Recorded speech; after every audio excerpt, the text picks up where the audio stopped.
ஊழியம் என்ற பகுதியை சார்ந்தவர் மூலச்சல் சேகர போதகராக இருந்த ரெவரண்ட் மோசஸ் செல்வராஜ் மற்றும் தங்கம் அவர்களுடைய புதல்வன் சுஜித் ராஜ் அவர்கள்.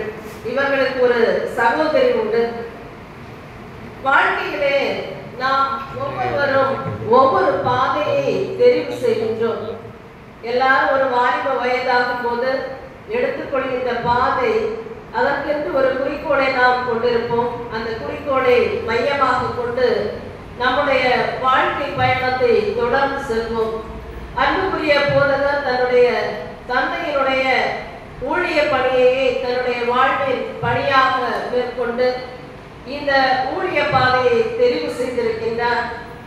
ஒரே குடும்பத்துல 5 பேர் இருப்பார்களானால் ஒவ்வொருவருடைய எண்ணங்களும் சிந்தனைகளும் வெவ்வேறு விதமாக இருக்கும். நம் வீட்டிலே ஒரு விஷயத்தை குறித்த கருத்தை கேட்போம் என்றால் 4 பேர் 4 பதில்களை சொல்வார்கள். கிட்டத்தட்ட 60 குடும்பங்களுக்கு மிகாமல் இருக்கும் என்று எண்ணுகிறேன். நம்முடைய திருச்சபையிலே 60 குடும்பங்களையும் ஒருங்கிணைத்து ஒரே நபரால் வழிநடத்தி செல்ல முடியும் என்பது சாத்தியமான விஷயம் அல்ல. ஊழிய பாதை என்பது சுகமானதும் அல்ல, மிக கடினமானது. எல்லாருடைய எண்ணங்களுக்கும் ஈடேற்றும் வகையில் கொண்டு செல்வது சுலபமான காரியம் அல்ல. 4 ஆண்டு காலங்கள் பல்வேறு கடினங்கள் இருக்கலாம். இருந்தாலும் அவைகள் மத்தியிலும் அவர்கள் இந்த திருச்சபையை வெற்றிகரமாக முடித்திருக்கின்றார்கள். இந்த திருச்சபையின் பணியை அவர்கள் நிறைவு செய்திருக்கின்றார்கள் என்று எண்ணும் போது மிக சந்தோஷமாக இருக்கின்றது. அவரிடம் பல தாளந்துகளை நான் பார்க்க முடிந்தது. ஏனென்றால் முதலாவது அவருடைய தாளந்தாக எடுத்துக்கொள்வோம் என்றால் இந்த தாளந்தை குறித்ததான பிரசங்கத்தை அவர்கள் செய்தியை சொன்னாலும் நானும் அதைத்தான் அவரை பற்றி சொல்வதற்காக தெரிவு செய்திருந்தேன். தாளந்துகளில் முதலாவதாக அவர் நன்றாக பாடக்கூடியவர். நீங்கள் எல்லாரும் கவனிச்சிருப்பீங்க. இந்த 4 ஆண்டுகள் எப்படி கடந்து சென்றது என்று நினைக்கும் போது எங்கேயுமே போர் அடிக்கல.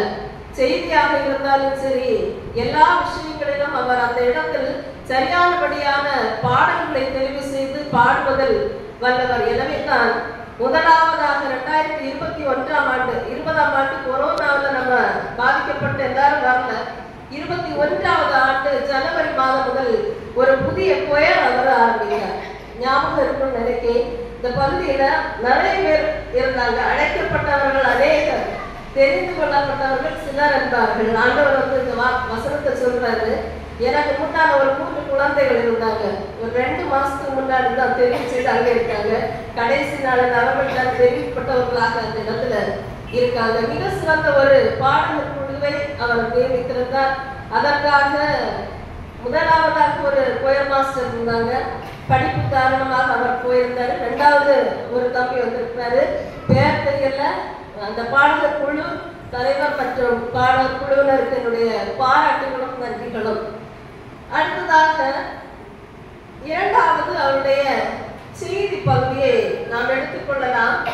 ஒரு ஆராதனையினுடைய முக்கியமான கருவாக அமைவது செய்தி பகுதி தான்.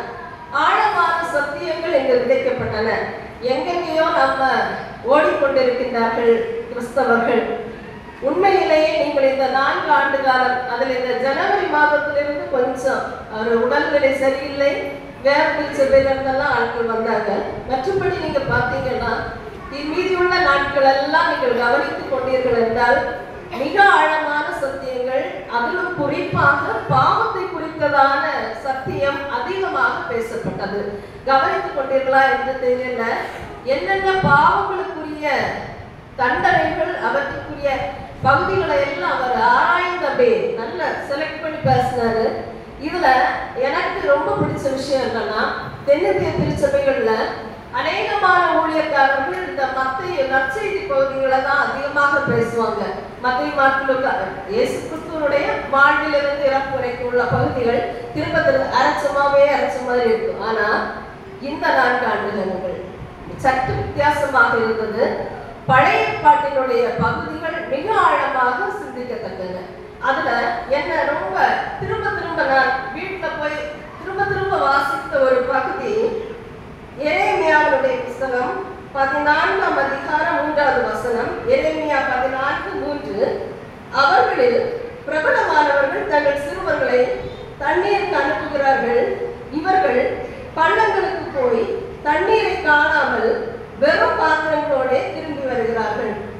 இந்த வசனத்தை எங்கேயுமே நான் காணதில்லை. என்னன்னா இதனுடைய கண்டென்ட் கொடுக்கப்பட்டது ஆசீர்வாதம் கிடைக்காமல் இருப்பதற்கான காரணங்கள். அவருடைய டைரியில் இருக்கும்னு நினைக்கிறேன், அந்த நாள் எனக்கு தெரியல. ஆசீர்வாதம் நமக்கு கிடைக்காமல் இருப்பதற்கான காரணத்தை குறித்த ஒரு செய்தி கொடுக்கப்பட்டது. ஆனால் எத்தனையோ செய்திகளை இத்தனை வருட எனக்கு 40 வயது தாண்டி விட்டேன். ஆனால் எத்தனையோ செய்திகள் ஆசீர்வாதத்தினுடைய தடைகளுக்காக சொல்லப்பட்டது உண்டு. ஆனால் இந்த வசனத்தை அவர் எப்படி அதை தெரிவு செய்தார் என்பதை நான் நினைத்த போது ரொம்ப நேரம் இதை ஆழ்ந்து சிந்திச்சிருப்பார் நினைக்கிறேன். தண்ணீர்கள் இல்லாமல் காணாமல் வெறும் பாத்திரங்களோட திருப்பி வருகிறார்கள் என்ற அந்த பகுதி என்னை மிக மிக ஆழமாக சிந்திக்க வைத்தது.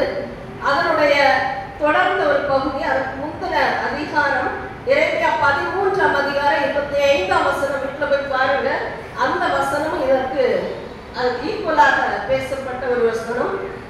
அப்படியாக சிறியோர் முதல் பெரியோர் வரையிலும் புரிந்து கொள்ளும்படியான பல பழைய பாட்டினுடைய பகுதிகள் தெளிவுபடுத்தப்பட்டன.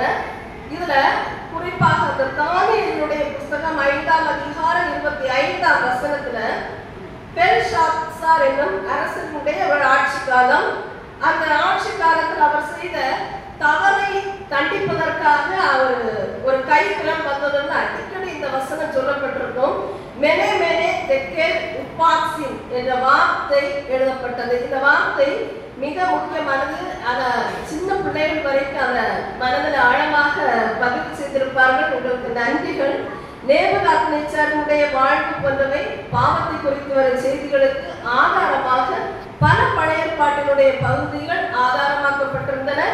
ஏசாயா 56ஆம் அதிகாரம் 7வது வசனம், அதே போன்று ஏசாயா 54ஆம் அதிகாரம் 17ஆம் வசனம். பலர் நம்ம ஜபிக்கும் போது சொல்றோம், உனக்கு விரோதமாய் எழுப்பப்படும் எந்த ஆயுதமும் வாய்க்காதே போகும். நான் உண்மையிலே இது நிறைய சின்ன வயசுலேருந்து இந்த வசனத்தை சொல்லி ஜபித்திருக்கிறேன். அது ஊழியக்காரனுக்குரிய வார்த்தை என்பதை அவர் தெளிவுபடுத்தல. ஞாபகம் இருக்குன்னு நினைக்கிறேன். எத்தனை பேர் ஞாபகம் வச்சிருக்கீங்கன்னா பாஸ்டர் ஞாபகம் வச்சிருக்காரு. உனக்கு விரோதமாய் உருவாக்கப்படும் எந்த ஆயுதமும் வாய்க்காதே போகும். இது இந்த வசனம் ஊழியனுக்காக ஏற்படுத்தப்பட்ட வசனம் என்பதை அவர் தெளிவுபடுத்தி இருக்கிறாரு. அதுக்கு மேல தூதர்களை பற்றிய செய்திகள். சிறு பிள்ளை என்கிட்ட நிறைய நாள் என்ன பையன் கேட்டுட்டே இருப்போம், உங்களுக்கு என்னென்ன தூதர்களை தெரியும், நம்மளே தேட வைக்கிற அளவுக்கு அந்த தூதர்களை பற்றிய செய்திகள் அதிகமாக பகிரப்பட்டன. அந்த செய்திகள் பாவத்தை ஒரே ஒரு வசனத்தை மட்டும் குறிப்பிடல. எனக்கு சங்கீதம் 15ஆம் அதிகாரம் கடைசி வசனம், அதை நீங்க இதுவரை மென்ஷன் பண்ணவே இல்லை. சங்கீதம் 15 கடைசி வசனத்தை நீங்க இந்த 4 வருடத்திலையும் குறிப்பிடல. ஒட்டுமொத்தமாக ஒரு முழுமையான ஆராதனையாகவும் இந்த பகுதி செய்தி பகுதி அமைந்திருந்தது. மிக பாராட்டுகள். ஏன்னா ஒரு பிரைமரி ஸ்கூல் லெவல்ல தான் இருக்கிறார் அவருடைய ஊழிய பாதையில முதல் படித்தளம். இதுல இவ்வளவு ஆழமாக அவரால் சிந்தித்து நமக்கு ஏற்ற செய்தியை தர முடியும் என்றால் ஒரு 60 வயசு நினைச்சு பாருங்க, எவ்வளவு ஒரு பழுத்த பழமாக அவர் இருப்பார் என்று நினைத்து பார்க்கின்றேன். நமக்கு ஆண்டவர் அவருடைய வாழ்க்கையில் ஒரு இளமையான பருவத்தை நம்முடைய பகுதியிலே நம்மோடு செலவழிப்பதற்காக இறைவன் துணை செய்திருக்கின்றார். ஜெபிக்கிறேன். அடுத்ததாக ஜெபம். இறுதியாக இந்த ஜெபத்தை நாம் பார்க்கும்போது மொத்தத்துல அந்த ஒரு நீண்ட ஜெபம் மிக ஆசீர்வாதமானதாக இருக்குது. எல்லாரும் நம்முடைய தேவைகளுக்காக ஜெபித்தோம். எங்கேயோ உள்ளவர் தானே நமக்காக நம்முடைய தேவைகளுக்காக அவர் நீண்ட நேரம் ஜெபித்திருக்கிறார். நன்றிகள். நாங்கள் உங்களுக்காக ஜெபிக்கிறோம். இன்னும் அந்த ஜெப நேரத்தில் பாடப்படுகின்ற பாடல்கள் பொருத்தமான பாடல்களாக இருக்கும். சில நேரம் நம்ம வேதனைகளோடு நம்ம என்ன தேவைக்காக ஜெபிக்கிறோமோ அதற்கேற்ற பாடல் எனக்கு பாடப்படுகின்றது. அதை நினைக்கும் போது சந்தோஷமா இருந்திருக்கும். போன வாரம் இன்னொரு பாஸ்டர் வந்திருந்தாரு.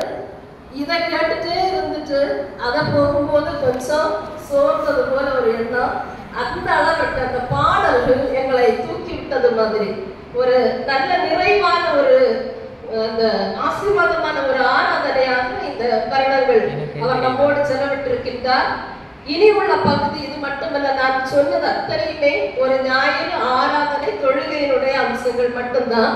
இதுக்கு மேல நம்ம திருச்சபையில கிளை சங்கங்கள் இருக்குது. சபைக்குள்ள இருக்குது, எல்லா ஐக்கியங்களும் இருக்கின்றது. நான் எதிலையுமே அங்கத்தினராக இல்லை. அதனால் எனக்கு முழுமையான ஒரு அவரை பற்றிய குணநலன்களை பேசுவதற்கு என்னால் முடியவில்லை. இருந்தாலும் இத்தனை உற்சாகமாக இந்த பிள்ளைகளை வழிநடத்தி இருக்கின்றார். திருமறை பள்ளியாக இருக்கட்டும், பக்தி முயற்சி சங்கத்தின் சார்பிலும் திருமறை பள்ளியின் சார்பிலும் நான் வாழ்த்துக்களை நன்றிகளை தெரிவித்துக் கொள்கிறேன். இரண்டாவதாக இது வந்து ஒரு ஊழிய பாதை, ஊழிய வாழ்வு. இரண்டாவது குடும்ப வாழ்வு. 2 பேர் தான் வந்தாங்க. திருமணமான புதிதானவர்கள் 2 பேர் வராங்கன்னு சொன்னாங்க. இப்ப 4 வருஷத்துக்குள்ள யாரும் மாறிட்டாங்க. 4 பேராக ஆண்டவர் நிறைவான வாழ்வை, அதாவது ஒரு ஆண் குழந்தை ஒரு பெண் குழந்தையை கொடுத்து நிறைவான ஒரு வாழ்வை அவர்கள் பெற்றுக் கொண்டிருக்கின்றார்கள். கண்டிப்பாக அவர்களுடைய குழந்தைகளுடைய பிறந்த நாளை அவர்கள் கொண்டாடும் போது எதை நினைவு கூறுவார்கள் என்றால் கீழக்கல் குறிச்சி திருச்சபை கண்டிப்பாக அவர்கள் நினைவு கூறுவார்கள். எந்த நாட்களில் என்னுடைய குழந்தை எந்த பீரியட் அந்த பகுதிகள் யோசிக்கும் போது அவர்களுடைய நினைவுக்கு இந்த திருச்சபை வரும் என்று எண்ணுகிறேன். வாழ்த்துக்களும் ஆசீர்வாதங்களும். இதுல இவருடைய மனைவிய பேர் எனக்கு தெரியல, ஜெசிகா. சின்ன பொண்ணுதான், ஆனா ஆரம்பத்துல ரொம்ப ஆக்டிவா இருந்தாங்க. ஏன்னா பக்கத்துலதான் இருந்தாங்க. ரொம்ப ஆக்டிவா இந்த திருச்சபையில நல்ல பணி செய்தார்கள். அடுத்த அந்த குழந்தை பேர்கள் காரணமாக தான் கொஞ்சம் பேக்ல போயிட்டாங்க. அவங்களோட அதிகமாக நான் பேசியதில்லை, சிரிப்பதோடு நிறுத்தி இருக்கின்றேன். மிக சந்தோஷமான ஒரு குடும்பத்தை பார்க்கின்றேன். அதை விட முக்கியமான ஒரு விஷயம், எந்த போதகரும் தன்னுடைய அம்மாவை இங்கு அழைத்து வந்தது நான் பார்த்ததில்லை. இந்த அவங்க அம்மாவோட திருச்சபைக்கு வந்தாங்க. ஈன்ற பொழுதில் பெரிதுமக்கும் தன் மகனை சான்றோன் என கேட்ட தாய் என்று வள்ளுவர் குறிப்பிடுகின்றார். தன்னுடைய மகனுடைய ஆசீர்வாதங்களை தன் மகன் செயல்படுத்துகின்ற. இப்ப எங்க அம்மா அப்பா யாருமே நாங்கள் பணி செய்கின்ற இடங்களில் எங்களுடைய தாரங்களை அவர்கள் பார்ப்பதில்லை, பார்க்க முடியல. ஏன்னா வகுப்பறைக்கு வர முடியாது, அவங்க வயசாயிருக்காங்க. ஆனா உங்களுக்கு தான் ஒரு சான்ஸ்.